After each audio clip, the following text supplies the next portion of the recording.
Une femme riche est prise au dépourvu lorsqu'elle découvre qu'un sans-abri a la même tâche de naissance qu'elle. Carla Sutton était censée être heureuse. Elle allait se marier une nouvelle fois, avec le même homme.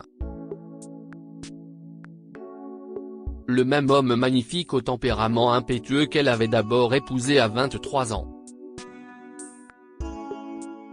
Ils ont renouvelé leurs vœux. Avec le recul, Carla savait que ce qu'il avait vécu était suffisant pour déclencher un renouvellement des vœux. Alors qu'il regarde le concert d'un de ses groupes préférés, l'esprit de Carla vagabonde par culpabilité. À 60 ans, Carla n'était pas très excitée par la fanfare, mais elle pouvait faire semblant d'être présente pendant que son esprit se concentrait sur d'autres choses. Elle était une femme d'affaires qui avait officiellement hérité des entreprises de ses parents à l'âge de 30 ans, même si elle avait été adoptée. Officieusement, elle avait poussé des boutons et de la paperasse pendant des décennies. Elle a été élevée par des parents fiers qui croyaient aux bonnes vertus. Elle se considérait comme une femme gentille, généreuse, honnête et prospère. Son mari, Taylor, était également dans les affaires.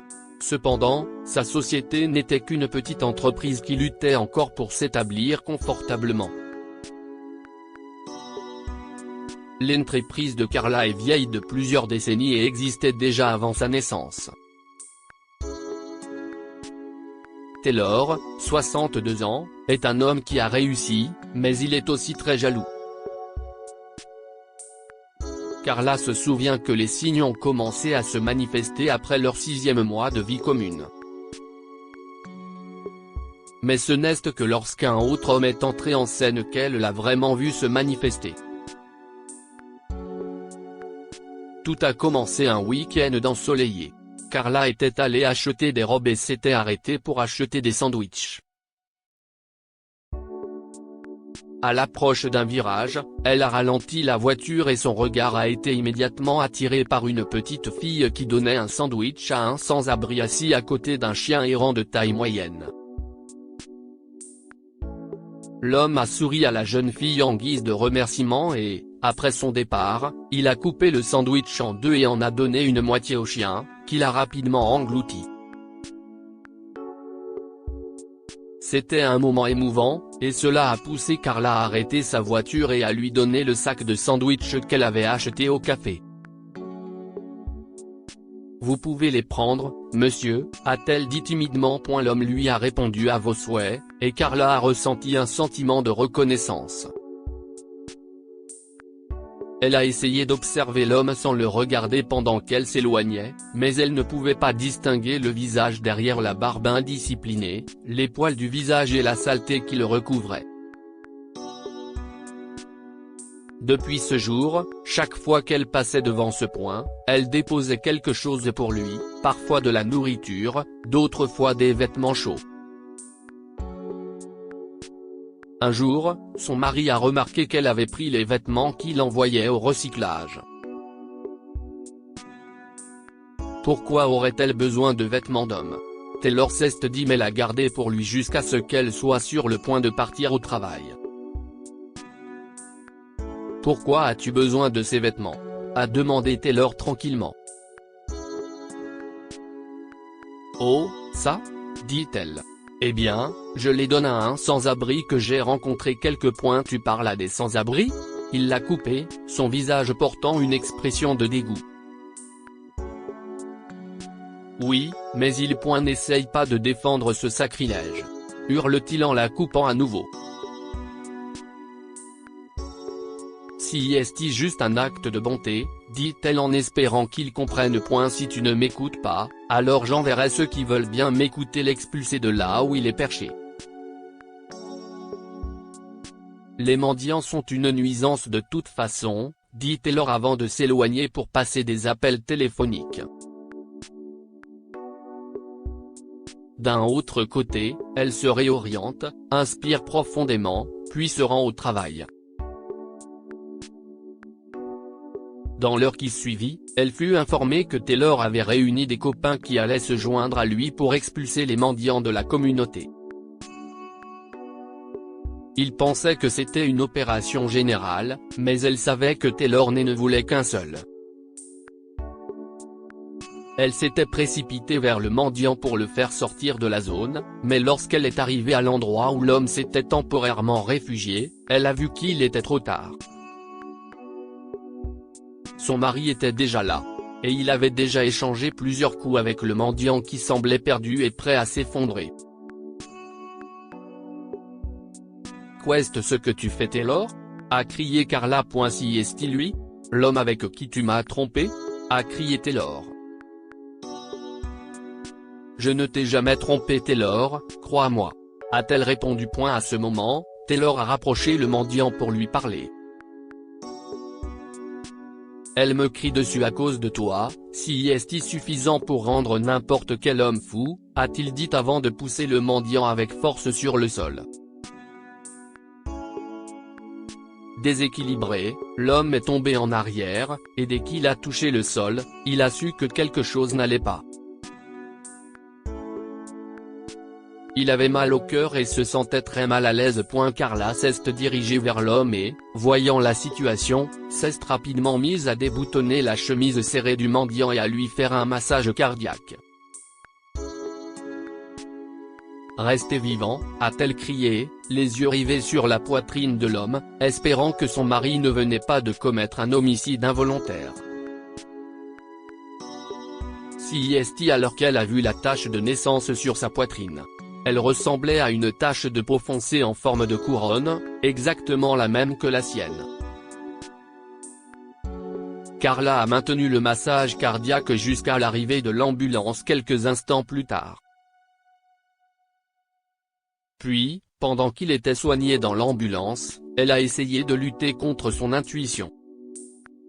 « Ce n'est pas possible, pas vrai ? » Elle pensait en elle-même, essayant en vain à calmer son cœur qui battait rapidement alors qu'elle regardait plus attentivement le mendiant inconscient. Il lui ressemblait beaucoup maintenant qu'elle le voyait de plus près. Puis une idée folle a pris racine dans son esprit. Pourrait-il avoir un lien de parenté avec moi ? Mon propre frère de sang ? Si est-il forcément lui, a-t-elle pensé. Quelles sont les chances qu'un homme ait exactement la même tache de naissance que moi ? Ces choses sont censées être uniques, se dit-elle. Elle n'a cessé de penser à faire un test ADN pour confirmer son intuition lors du trajet jusqu'à l'hôpital et lorsque le véhicule s'est arrêté sur le parking, elle a décidé de tenter le coup. Alors qu'il faisait rouler l'homme devant elle, afin d'avoir un moment d'émotion pour se rapprocher de lui, puis a arraché quelques mèches de cheveux. Si est ce que tu obtiens pour avoir perdu tout ce temps à réfléchir Carla, se dit-elle. Des actions, pas des mots.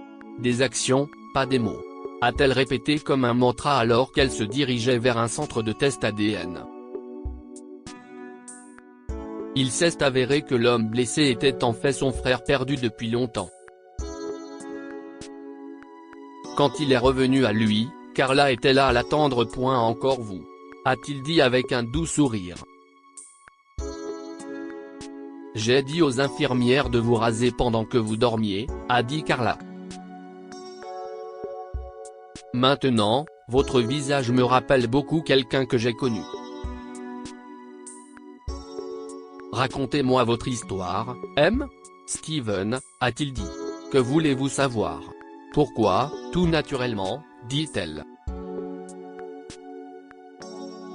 Avec une profonde inspiration, a-t-il commencé. Ma mère nous a emmenés, ma petite sœur et moi, dans un orphelinat quand j'avais 5 ans. Ma sœur venait d'avoir 1 an, elle a donc été immédiatement adoptée tandis que j'ai grandi dans un orphelinat.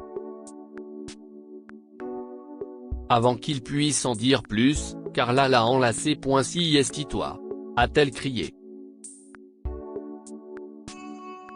Tu es vraiment mon frère. Ma sœur ? Joséphine ? Est-ce que si est toi ? Steven a demandé.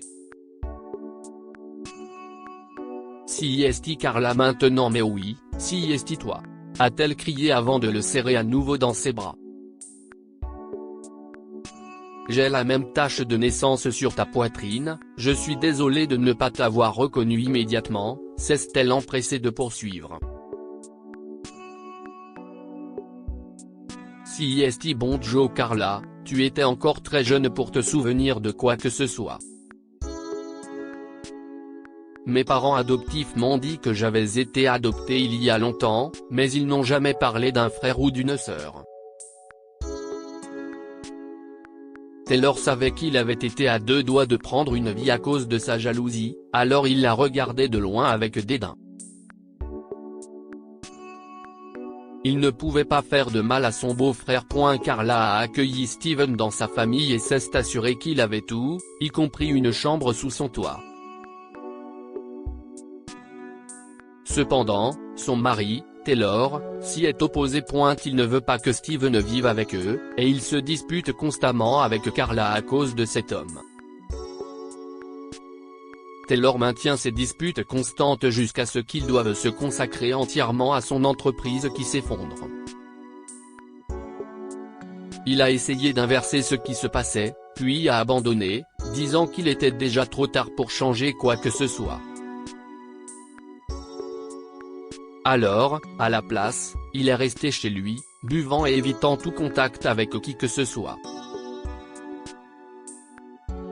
Un jour, Steven s'est approché de Taylor et lui a dit « Ta femme m'a trouvé après des décennies de séparation. Penses-tu vraiment encore que quelque chose peut être trop tard dans cette vie ?» C'était un défi pour lui, et Taylor a répondu immédiatement. Il s'est rendu au bureau le lendemain et a passé toute la journée plus la nuit à travailler sur des rapports et des analyses. Il a continué ainsi pendant plusieurs jours aux côtés de son équipe, et après de nombreuses délibérations, ils ont réussi à trouver une solution au problème. À partir de ce moment-là, il a commencé à respecter davantage Steven en raison de sa sagesse. Aussi, lorsque ce dernier a suggéré à Carla et Taylor de renouveler leurs vœux, son mari a été tout à fait d'accord. Quel homme étrange, pense-t-elle en saluant les invités qui partent aux côtés de son mari. Carla est heureuse d'avoir retrouvé son frère et d'avoir une seconde chance de faire fonctionner son mariage.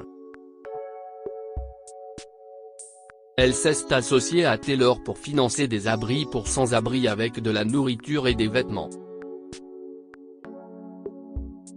Cela les a rapprochés encore plus et, avec le temps, Carla n'avait plus aucun doute sur le fait que son mari avait en effet tourné une nouvelle page. Quoi avons-nous appris de cette histoire? Les mots ont un pouvoir. Steven a inspiré Taylor et l'a poussé à faire ce qu'il fallait avec quelques mots bien placés. Cela a apporté beaucoup de changements entre les trois individus et souligne la force des mots. Utilisez-les avec précaution. Ne laissez pas vos sentiments vous contrôler.